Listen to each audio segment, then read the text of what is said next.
प्रिय छात्रों, गोपाल विद्यालय इंटर कॉलेज अंग्रेजी माध्यम के ऑनलाइन क्लास में मैं रामेश्वर शुक्ला आपका स्वागत करता हूं।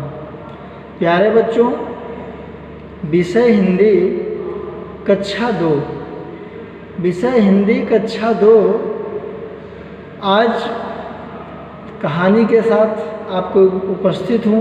जैसा कि हर प्रतिदिन आपको एक नई नई कहानियों बताता हूँ। आइए आप सब भी कहानी को पढ़िए।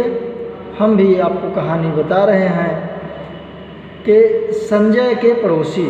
पाठ का नाम है संजय के पड़ोसी। इस कहानी में प्यारे बच्चों यह बताया जा रहा है कि जो संजय है उसके घर के समीप पहले बहुत वृक्ष हुआ करते थे।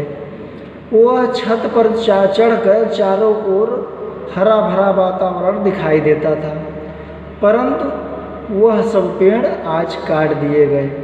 वहाँ नए मकान बना दिए गए।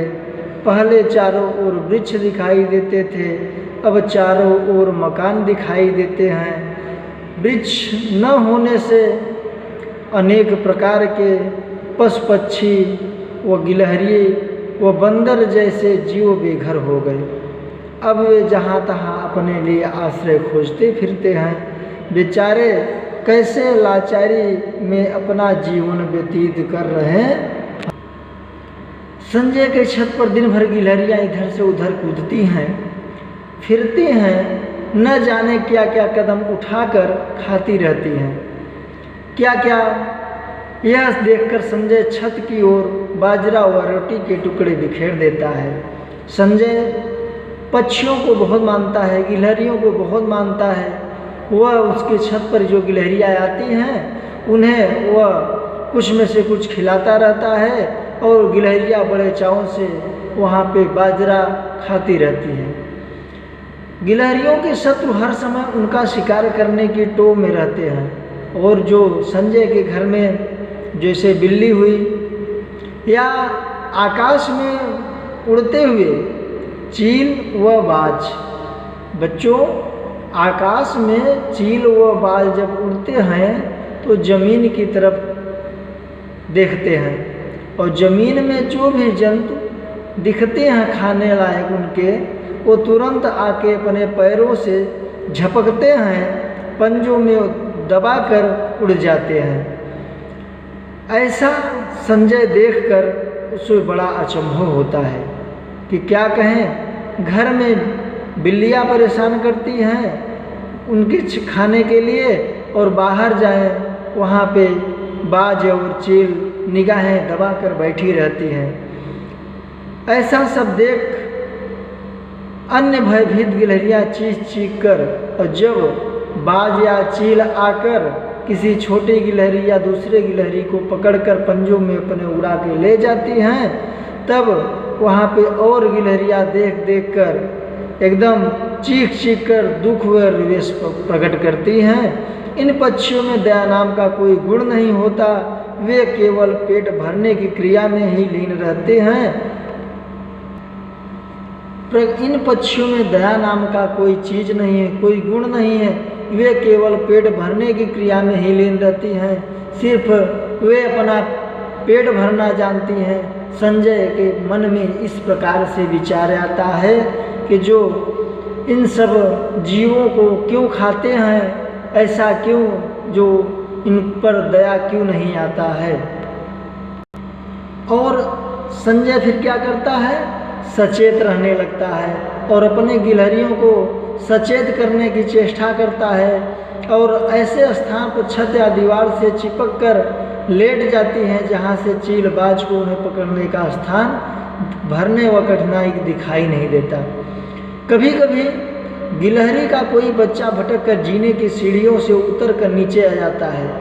कभी कभी ऐसा होता है जब गिलहरियों के छोटे बच्चे होते हैं, वे उतर कर जो सीढ़ी है, जो जीने की सीढ़ी है, उससे नीचे उतर कर आ जाते हैं और उन्हें खोज कर फिर से छत पर ले जाता है। देखा बड़ी कठिनाई से बच्चों को घेर कर जीने को सीढ़ियों से चढ़कर ऊपर जाने को मजबूर किया।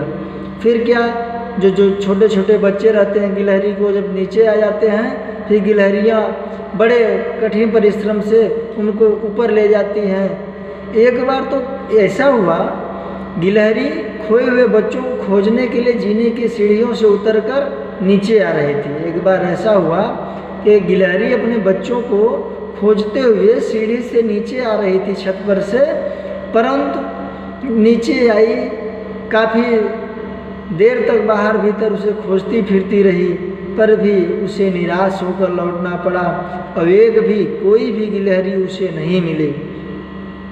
अनेक बार ऐसा होता है कि कोई भूखी बिल्ली और भटकती हुई गिलहरी को पकड़कर खाने के लिए घात लगाकर बैठी जाती है।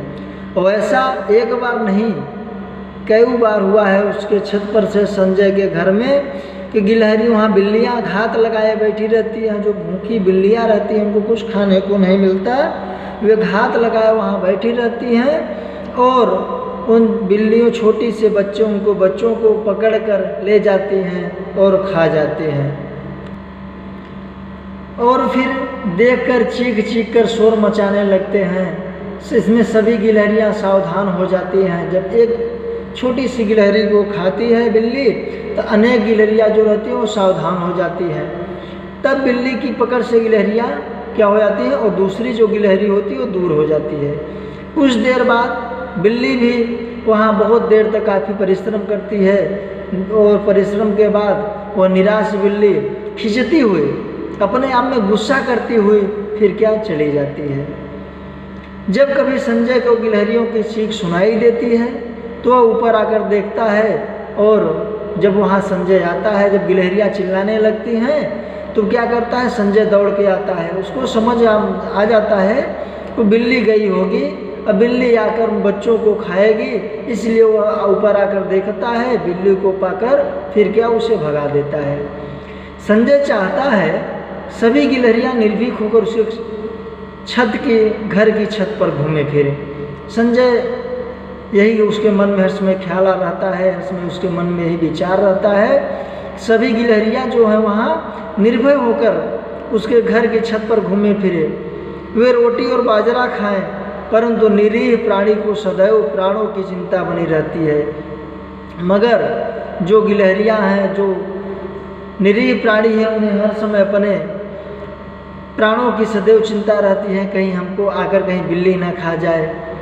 और इसी प्रकार संजय भी चिंतित रहता है, परंतु मनुष्य जहाँ होता है वहाँ अन्य पशु भी होते हैं। प्यारे बच्चों, इस संजय की कहानी में यही बताया गया है, यही बताया जा रहा है कि जहाँ मनुष्य रहते हैं वहाँ अन्य पशु भी होते हैं, वे सदैव छोटे जीवों पर घात लगाए बैठे रहते हैं। और जो अन्य पशु होते हैं और अपने पशुओं से छोटे पशुओं को हर समय मारने की चेष्टा करते हैं, वे घात लगाए बैठे रहते हैं। संजय के मन में पशु पक्षियों के लिए बहुत बड़ा प्रेम है। इस कहानी में आपको यही बताया जा रहा है कि मनुष्य होने के नाते, मनुष्य होना ही आपके वास्तव में सबके प्रति निस्वार्थ प्रेम का उमड़ना ही मनुष्यता है।